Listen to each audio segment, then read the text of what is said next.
श्री शिवाय नमस्तुभ्यम, हर हर महादेव। 23 मई करनाल हरियाणा में चल रही श्री शिव पुराण कथा आज अंतिम दिन की कथा पूर्ण हो चुकी है। गुरुजी पंडित प्रदीप मिश्रा जी द्वारा यह शिव पुराण कथा वाची जा रही है। आज के इस वीडियो में इस शिव पुराण कथा में गुरुजी ने जो विशेष और उपयोगी जानकारियां दी हैं, संपूर्ण जानकारी आपको प्राप्त होने वाली है। अंतिम दिन की कथा हमेशा विशेष होती है। आपको बता दें, इस वीडियो में 13 जून अधिक मास की शिवरात्रि के 5 उपाय बताएंगे। साथ ही धन प्राप्ति का बिल्कुल नया उपाय जो गुरुजी ने बताया है। साथ ही जीवन में तुरंत कष्टों को दूर करने वाला उपाय। साथ ही अंतिम दिन जो गुरुजी ने विशेष उपाय बताए हैं, सभी 9 उपाय हम आपको इस वीडियो में बताने वाले हैं। अगर किन्हीं कारणवश आपने 23 मई 7वें और अंतिम दिन की श्री शिव पुराण कथा श्रवण नहीं कर पाए हैं या फिर पूरी कथा का श्रवण नहीं कर पाए हैं, तो पूरी कथा का रास्ता तो आपको एक छोटे से वीडियो से प्राप्त होने वाला है। बढ़ते हैं कथा की पहली विशेष जानकारी की ओर। आज कथा शुरू होते ही गुरुजी ने कहा, 5 स्थान ऐसे हैं जहां पर आप जाते हैं तो आपके जो 3.5 करोड़ रोम छिद्र हैं वे शुद्ध हो जाते हैं, भगवान की भक्ति में डूब जाते हैं और आपको एक अलग ही बल प्राप्त होता है। पहला स्थान गुरुजी ने बताया माता की गोद, माता के चरणारविंद। दूसरा पिता की गोद, पिता के चरणारविंद। तीसरा गुरुजी ने बताया जिसको आप दिल से भजते हैं, आदर सम्मान सत्कार करते हैं वो। इसके आगे गुरुजी ने जानकारी नहीं दी। जिसके पास यह जानकारी हो कमेंट बॉक्स से बता दीजिएगा ताकि हम अगले वीडियो में उससे अपडेट कर दें।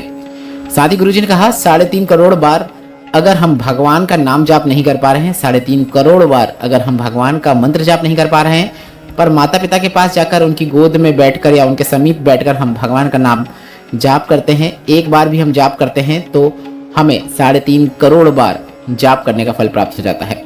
बढ़ते हैं आज की शिव पुराण कथा की दूसरी विशेष जानकारी की ओर। गुरुजी ने कहा, शरीर में कोई रोग आया है और अगर रोग कहीं मिटेगा तो वह है शिव की भक्ति और एक लोटा जल के साथ। डॉक्टर की दवाई के साथ आपको शंकर भगवान के कुंदकेश्वर महादेव का नाम स्मरण जरूर करना है, इस बात का आप ध्यान रखें। बढ़ते हैं आज की शिव पुराण कथा की तीसरी विशेष जानकारी की ओर। गुरुजी ने कहा, जब आपको लगे कि जीवन में धन की कमी हो रही है तो खूब मेहनत करो। मेहनत में अधिकता होना चाहिए, प्रधानता होना चाहिए। इसके साथ ही भोलेनाथ के मंदिर में जाओ, 21 दिन का एक क्रम धारण करो। पहले दिन एक बेलपत्र को शिवलिंग पर अर्पित करो, उसके बाद एक लोटा जल शिवलिंग पर अर्पित करो। बेलपत्र को प्राप्त करके अपने घर पे ले आओ, रात भर अपने घर पे रखे रहने दो, किसी भी भगवान की पुस्तिका में रख सकते हैं। अगले दिन फिर भोलेनाथ के मंदिर में जाओ और जो आपने बेलपत्र एक दिन पहले रखी थी उसे आपको भोलेनाथ के मंदिर में जाकर अर्पित करना है, पर उसके पहले फिर वही क्रम करना है जो आपने पहले दिन किया था। मतलब नई बेलपत्र को शिवलिंग पर अर्पित करना है, इसके बाद एक कलश जल अर्पित करना है और उसके बाद जो आपने नई बेलपत्र की है उसको प्राप्त कर लेना है। वो पुरानी एक दिन पहले वाली बेलपत्र को नई बेलपत्र को प्राप्त करने के बाद शिवलिंग पर अर्पित करके आपको अपने घर आ जाना है। ऐसा आपको लगातार 21 दिन तक करना है। बस इतना करने से जितनी भी धन संबंधित परेशानियां चल रही हैं वो सब दूर हो जाती हैं। इस उपाय से संबंधित जो भी प्रश्न आप कमेंट बॉक्स से पूछिए। अगर उपाय समझ में नहीं आया तो हम आपको जरूर समझाएंगे। शॉर्ट वीडियो है इसलिए हम जल्दी जल्दी बता रहे हैं। तीसरी जानकारी इस प्रकार है, 3 साल में एक बार मल मास आता है, पुरुषोत्तम मास का अधिक मास आता है।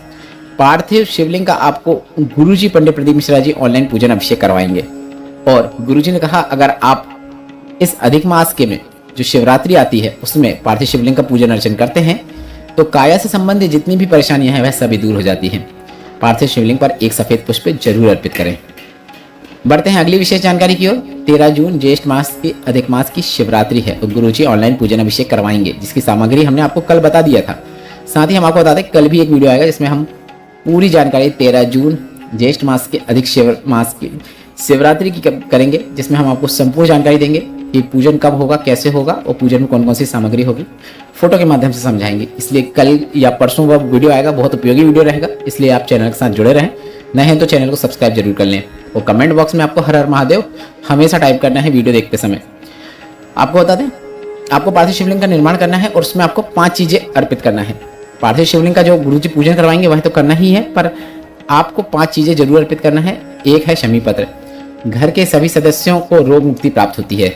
दूसरा है पूर्ण चावल के 11 दाने, काया संबंधित जो भी परेशानियां हैं तो उससे मुक्ति पाने के लिए किया जाता है। एक बेलपत्र परिवार में जीवन में सुख समृद्धि के लिए। कनेर का पुष्प घर में चिड़चिड़ प्रवृत्ति के लोग हैं, क्रोध बहुत करते हैं, उसे सही करने के लिए। कच्चा दूध थोड़ा सा कुछ मीठा मिलाकर अर्पित करना है। ऐसा करने से घर में सुख शांति और समृद्धि आती है। यह 5 चीजें आपको इस अधिक मास की शिवरात्रि जो आएगी 13 जून को, उसमें आपको भोलेनाथ के शिवलिंग पर या फिर पार्थिव शिवलिंग पर जरूर अर्पित करना है। बढ़ते हैं अगले विशेष उपाय की ओर। विशेष उपाय की जानकारी देते हुए गुरुजी ने कहा, घर के बच्चे बार बार बीमार हो रहे हैं, सांस की प्रॉब्लम है, कफ है या फिर किसी भी प्रकार की दिक्कत है तो सबसे पहले डॉक्टर के पास जाए। डॉक्टर का पूरा ट्रीटमेंट लेने के साथ एक सरल और आसान उपाय करें। पीपल का छोटा से छोटा पत्ता लें, बेलपत्र लें, अधिक मास की सप्तमी तिथि जो अब अभी कल निकली है, इसके बाद फिर से आएगी जो कि शुक्ल पक्षी होगी, तब भी आप यह उपाय कर सकते हैं। अधिक मास की सप्तमी तिथि को पिपलेश्वर महादेव का नाम लेकर शिवलिंग पे आपको दोनों चीजें अर्पित करना है। अर्पित करने के बाद आपको वापस प्राप्त कर लेना है। पिपलेश्वर महादेव का नाम लेकर प्राप्त करें और घर में किसी भी स्थान पर आप उसे रख दें। बस इतना ही करना है। इसके बाद आप उसे अगले दिन उसका विसर्जन कर सकते हैं। बच्चे जो बीमार हैं, लाभ जरूर देखने को मिलता है।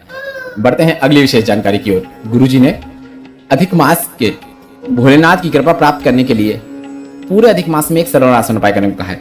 गुरुजी ने तो पूरे अधिक मास करने को कहा है, पर आपने अभी तक नहीं किया है या कुछ विशेष दिन करना चाहते हैं तो जरूर करें। 17 मई से 15 जून तक अधिक मास है, तब तक आप यह नियम धारण कर सकते हैं। 5 चीजें आपको शिव जी पर जरूर अर्पित करना है। 1 लोटा जल शिवलिंग पर अर्पित करें। दूसरा, बेलपत्र हो या तुलसी का क्यारा है या फिर भोलेनाथ का मंदिर है, किसी भी एक जगह आपको एक दीपक लगाना है। तीसरा नियम यह है कि एक बेलपत्र को अपने पास कागज में या किसी किताब में रख लें, रोज शिवलिंग पर अर्पित करें और रोज वापस आप प्राप्त कर लें। ऐसा आप अगर रोज करते हैं तो आपको कभी जीवन में किसी के साथ हाथ नहीं फैलाना पड़ता है, किसी के सामने कोई मदद नहीं मांगनी पड़ती है। बस एक ही बेलपत्र आपको हर दिन शिवलिंग पर अर्पित करना है और वापस अपने पास संभाल के रख लेना है। अंतिम दिन जब अर्पित करके वापस अपने पास प्राप्त करेंगे तो उसे मालपुए या कुछ मीठे के साथ किसी को दान कर सकते हैं। इसके साथ ही साथ अगला है नंदी के दोनों सींगों के बीच से भोलेनाथ की शिवलिंग का दर्शन करना। इसके बाद अंतिम है प्रदोष काल में नमः शिवाय या फिर ओम नमः शिवाय या फिर श्री शिवाय नमस्तुभ्यम मंत्र का कम से कम 5 बार जाप करना। कहीं पर भी किसी भी स्थिति में है आप जाप कर सकते हैं। ऐसा जरूरी नहीं कि मंदिर जाएं या फिर ऐसा नहीं कि भगवान के सामने बैठकर करें। शाम के समय प्रदोष काल में आपको 5 बार भगवान का नाम जाप करना है। बस इतना ही करना है। अब बढ़ते हैं गुरुजी पंडित प्रदीप मिश्रा जी की आगामी शिव पुराण कथाओं की विशेष जानकारी की ओर। आज 23 मई को शिव पुराण कथा पूर्ण हो गई है। अब अगली शिव पुराण कथा 27 मई से होगी, 2 जून तक होगी। दूधनाल उमरगा धारासी महाराष्ट्र में शिव पुराण कथा होगी। कथा का समय दोपहर के 1 बजे से 4 बजे तक रहेगा। इसके बाद 13 जून का दिन बहुत विशेष है। अधिक मास की शिवरात्रि है और शाम को 7 बजे गुरुजी ऑनलाइन पार्थिव शिवलिंग का पूजन और अभिषेक करवाएंगे। इसके बाद 18 जून से 24 जून तक भटिंडा पंजाब में शिव पुराण कथा होगी। कथा का समय दोपहर के 1 बजे से 4 बजे तक रहेगा। भटिंडा पंजाब की कथा पंडाल का एड्रेस हम जल्द ही इसी चैनल के माध्यम से आपको बता देंगे। साथ ही हम आपको बता दें, कई लोगों के प्रश्न आ रहे हैं कि आप धर्म की बातें यूट्यूब चैनल पर अपना वीडियो रोज क्यों नहीं डाल रहे हैं। थोड़ा सा कुछ इशू चल रहा है, इशू कुछ दिन में सॉल्व हो जाएगा। इसलिए हम आपसे निवेदन करेंगे कि आप हमें क्षमा करें और आप कथा के वीडियो शॉर्ट में इस चैनल पर देखते रहें। जैसे ही उसका इशू सॉल्व हो जाएगा तो लंबे वीडियो भी उस चैनल पर आपको देखने को मिलेंगे। अपना प्रेम हमारे साथ ऐसे ही बनाए रखें। आप सभी का बहुत बहुत आभार। आप सभी बहुत अच्छे हैं। श्री शिवाय नमस्तुभ्यम। हर हर महादेव।